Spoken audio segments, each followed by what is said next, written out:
రంగారెడ్డి జిల్లా అధ్యక్షురాలు శ్రీజ్యోతి భీంభరత్ మాట్లాడుతూ గత పార్లమెంట్ సమావేశాలు జరుగుతున్న సమయంలో ఢిల్లీలోని జంతర్ మంతర్ వద్ద మహిళా రిజర్వేషన్ కోసం ఉద్యమం చేసిన జాతీయ కాంగ్రెస్ పార్టీ మహిళా నాయకురాలు శ్రీమతి అల్కా లాంబా గారిపై కేంద్ర బీజేపీ ప్రభుత్వం బనాయించిన తప్పుడు కేసులను తక్షణమే ఉపసంహరించుకోవాలని, ఆమెను బేషరతుగా విడుదల చేయాలని ఉమ్మడి రంగారెడ్డి జిల్లా మహిళా కాంగ్రెస్ అధ్యక్షురాలు శ్రీమతి శ్రీజ్యోతి భీంభరత్ కేంద్ర ప్రభుత్వాన్ని డిమాండ్ చేశారు.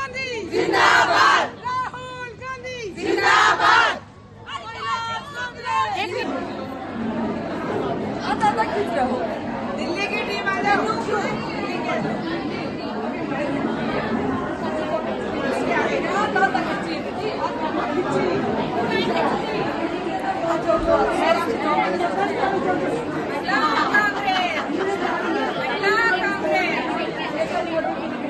లైక్ చేయండి, షేర్ చేయండి, సబ్స్క్రైబ్ చేయండి. మరిన్ని వీడియోల కోసం బెల్ సింబల్ పై క్లిక్ చేయండి.